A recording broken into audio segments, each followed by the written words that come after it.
ويبل أرجنتين. سمعوني مليح، ثم تعديتوا حدود الله ويد الله هي العليا بإذن الله. هذه معركة دينية، ربي رايح يدافع على روحه. يا ربي رايح يدافع ويهزمكم إن شاء الله. المونغوليا تاع ميسي وجات منغوليا سيتو وجات مهرج انكلون بطرخبوت ميسي خوتي. صدقوني قسما عظما بالله العلي العظيم لا رايح يكشفهم ربنا العالمين. تحيا الجزائر، فيف الاسلام، الله اكبر، فيفنو. لاعب جزائري واحد بتصريح وكلمة واحدة قدر انه يستفز الاعلام الارجنتيني بالكامل. تعالوا معي نحكي لكم قصة تصريح اللاعب الجزائري ابراهيم مازا قبل مواجهة المنتخب الارجنتيني. طبيعي في كرة القدم وكيف ما عارفين ان قبل كل مواجهة كبيرة حيطلعوا لاعبين من المنتخبين ويتكلموا عن المواجهة هذه. فطلع ابراهيم مازا قبل المباراة وقال تصريحات عن مواجهة المنتخب الارجنتيني، فتكلم عن المواجهة وعن استعداد المنتخب الجزائري لمواجهة المنتخب الارجنتيني، وفي نهاية التصريح قال سوف نفوز على ميسي ان شاء الله. فالاعلام الارجنتيني استغل الكلمة هذه وهي كلمة ان شاء الله اللي اعتبروها مستفزة في حقهم، فطلعوا بحرب على المنتخب الجزائري وعلى ابراهيم مازا بالتحديد، ووصفوهم بالارهابيين لان ابراهيم مازا استخدم كلمة إن شاء الله في التصريح، وهي كلمة عادية وأكثر من مرة من اللاعبين المسلمين اللي يستخدموا في الكلمة هذه. فأنا نشوف في إعلام المنتخب الأرجنتيني يحاولوا إنهم يشتتوا على المنتخب الجزائري ويلقوا الكلمة هذه كحجة عشان يحاربوا بها المنتخب الجزائري. فبالتوفيق للمنتخب الجزائري، وإن شاء الله نشوفوهم فايزين على المنتخب الأرجنتيني، ونشوفوا إبراهيم مازا هو سبب الفوز للمنتخب الجزائري. نجم قادم بإذن الله اسمه إبراهيم مازا، لاعب المنتخب الجزائري وباير ليفركوزن. لما سئل عن ميسي قال هو قدوتي وهو نجم العالم وكلام كثير، وقال سنهزمه إن شاء الله. نديروا مليح في كوب دي موند، نربح ميسي إن شاء الله.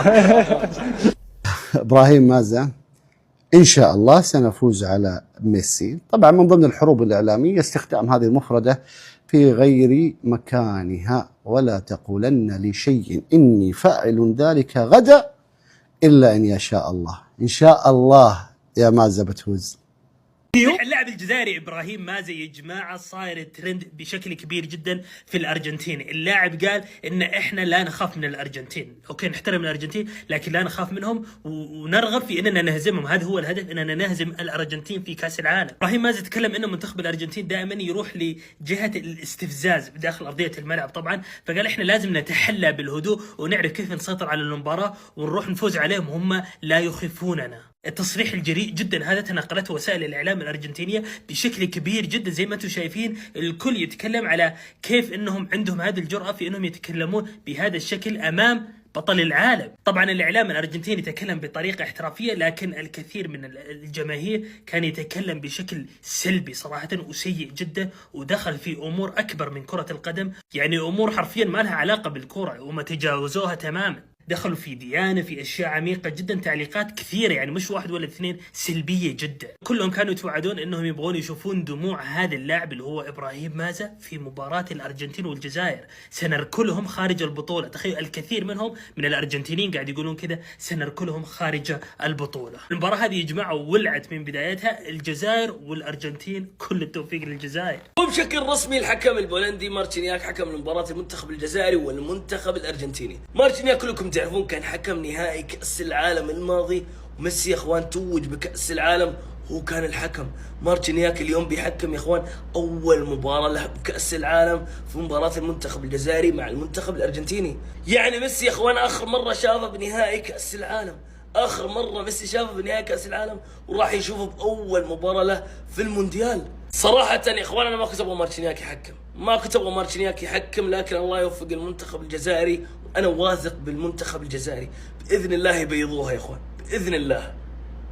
ديموت نربح ميسي ان شاء الله. هجوم الجماهير الارجنتينيه على ابراهيم مازا اللي طلع وحكى راح نفوز على الارجنتين. ليش هو شو حكى؟ ما هو حق مشروع انه اي لاعب يقول بدي افوز، لانه هذا كاس عالم. يعني هو ايش حكى؟ اشي غلط، طلعوا وجهه وسبوا عليه وسبوا على الاسلام. هذا الحكي كله من الجماهير الارجنتينيه. ليش هو ايش حكى؟ اشي غلط اصلا. ابراهيم مازا كل الدعم لابراهيم مازا، وباذن رب العالمين غير تفوز الجزائر على الارجنتين باذن الله. وان شاء اتوقع الكل عرف الحكم ذا مارسينياك يا جماعه، هو نفس الحكم اللي قاد المباراه النهائيه بين الارجنتين وفرنسا. يعني الحكم هذا يحب الارجنتين، يعشق ميسي. انا خوفي في المباراه الجايه ضد الجزائر يميل لهم ويخرب المباراه.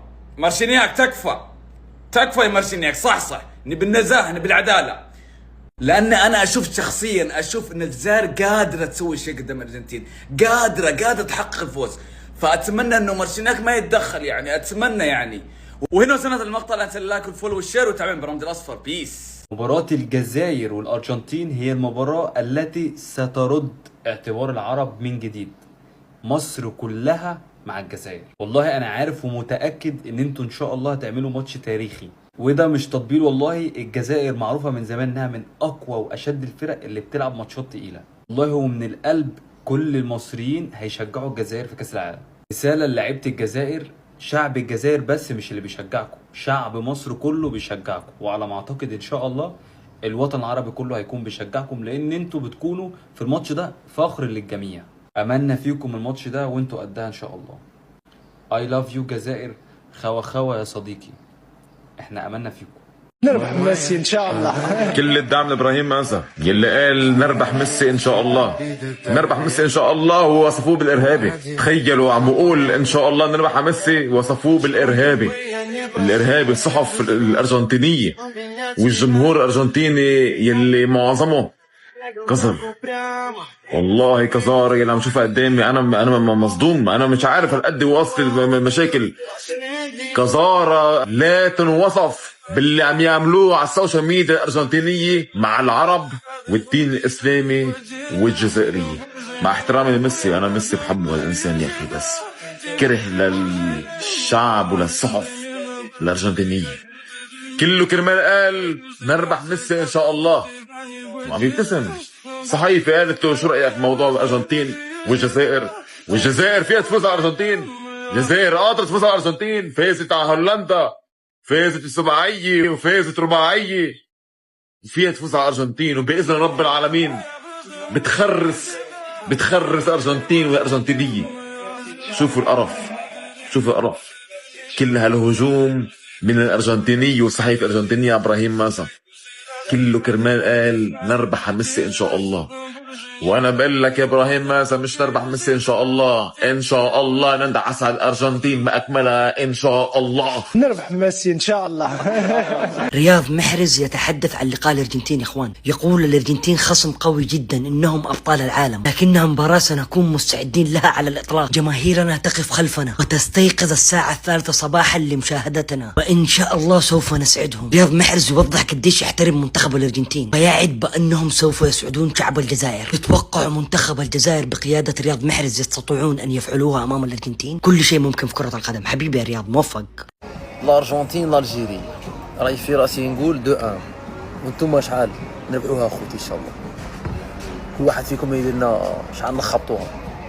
كمعلومه كاين بزاف ناس ما على بالوش بها، وهذا ميساج لخوتنا الجزائريين اللي راهم في امريكا ورايحين يتفرجوا مباراة الجزائر ضد الارجنتين مقيمه يوم الاربعاء 17 جوان. ليكن في علمك بانه الملعب يهز كأقصى يعني شغل العدد الكبير كاع اللي هو 73,000 متفرج. صح ونبي داكر 73,000 متفرج تاع الأرجنتين. على صاحب موقع إسبان هذاك ولا صاحب إسبان راهم ديكلارين أكثر من 60,000 متفرج تاع الأرجنتين. تسمى تبقى كمية ما بين 10,000 إلى 13,000 مخلطين ما بين الجزائريين ما بين العرب كافة، يعني من جميع الدول تاع البلدان المشاركة في كأس العالم. إيماجيني معايا، هذا غير مجرد تخيل ولا مجرد توقع. إيماجين الأرجنتين تخسر وحنا متمنين باللي الأرجنتين تخسر والجزائر تغلب. إيماجين معايا ردة فعل تاع الجماهير تاع الأرجنتين كيفاش راح يكونوا، كيفاش راح يرياجوا. لهذا الحيطة والحذر للناس اللي راح تتفرج، باسكو قادر يصراو صوالح في حياتك ما شفتهمش. يشراو صوالح داخل في السطاد في حياتك ما شفتهمش. وكي تقول الارجنتين قول البرازيل، مرضى تاع بالو يقدر تطيح روح ثم يقلبوها كامل على جال كرة القدم. لهذا الحيطة والحذر، الحيطة والحذر. الماتش تاع الارجنتين خلاص في الجيب. هذه البارح ايميليانو مارتينيز خرج من بليسي خاوتي في لي زونطرينمون، ما كملش لي زونطرينمون تاعو، خرج من بليسي. على كل حال كنا رابحينكم سواء به ولا بلا به، باسكو عندنا ربي سبحانه. هاو لكم انا خاوتي خرج ايميليانو مارتينيز ما كملش لي زونطرينمون، ديجا كانت عنده بليسير من قبل والبارح زادت. على كل حال بايميليانو مارتينيز ولا بلا به، رابحينكم قال هذا صغير ان شاء الله بربي ان شاء الله نربحوا ميسي ونربحوكم. جيبوا واش تجيبوا. السلام عليكم. غادي عندهم زوج سوايع ملي حطوها، لا بغا تجيبوا ميسي زعما يترشقوا علينا، زعما هما عندهم ميسي وكاع لا بغا تجيبوا ميسي ما عندي ما ندير بيه وكاع. شو المهم لا عندي بلايلي وعندي ابراهيمي، هادو ما عيطلهمش كوب ديمون صاي سما لا ربحتونا راك فاهم، ما كاش بلايلي وما كاش ابراهيمي.